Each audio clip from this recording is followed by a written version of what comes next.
भारत से माफी की मांग कर खुश हो रहे थे 57 मुस्लिम देश। मोदी की एक दहाड़ से हो गई बोलती बंद।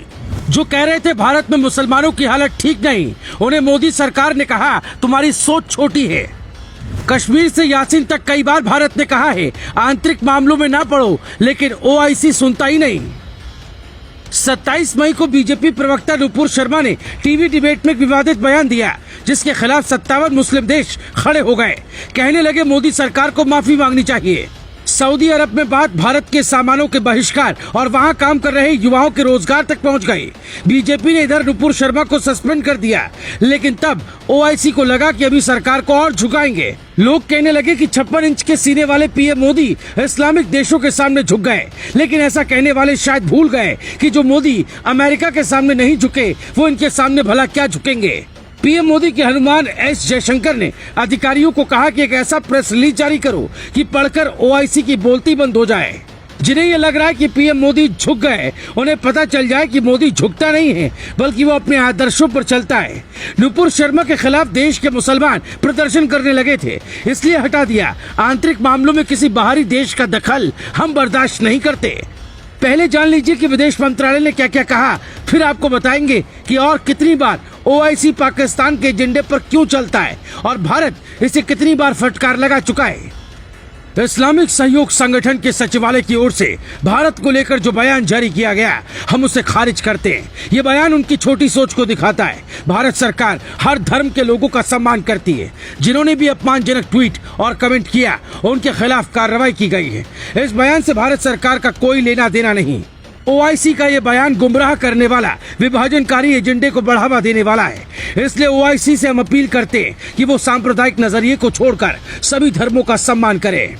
भारतीय विदेश मंत्रालय के प्रवक्ता अरिंदम बागची की ओर से जारी किए गए इस बयान से भारत का रुख साफ हो गया है कि वो आंतरिक मामलों में किसी का दखल बिल्कुल भी बर्दाश्त नहीं करेगा।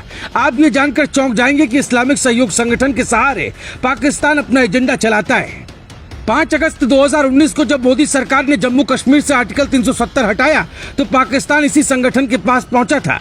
तब साल 2021 में ओआईसी ने कहा था ये एक तरफा कदम है, भारत सरकार को अपना फैसला बदलना चाहिए।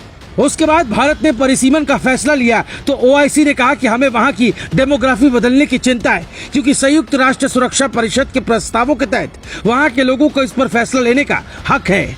तब भारतीय विदेश मंत्रालय ने ओआईसी को नसीहत दी थी कि अपने मंच का इस्तेमाल किसी देश के आंतरिक मामलों में दखल देने के लिए ना करें।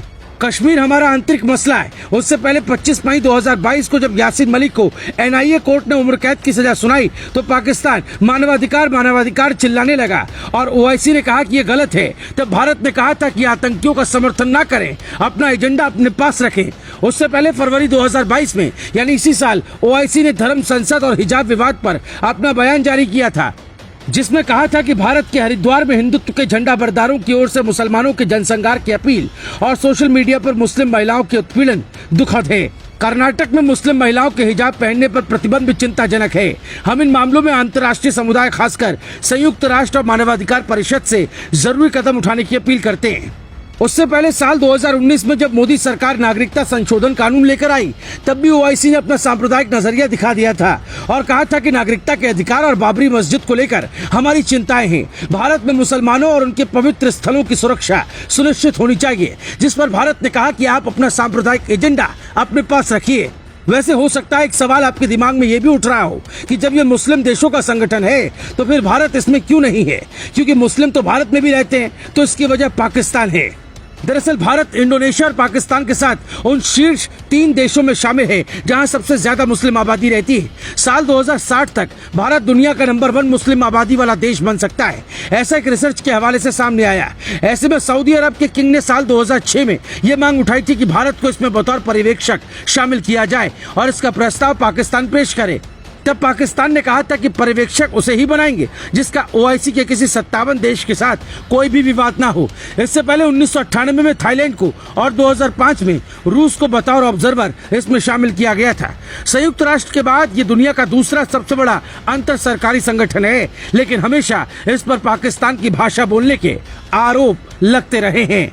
Bureau report, global Bharat TV.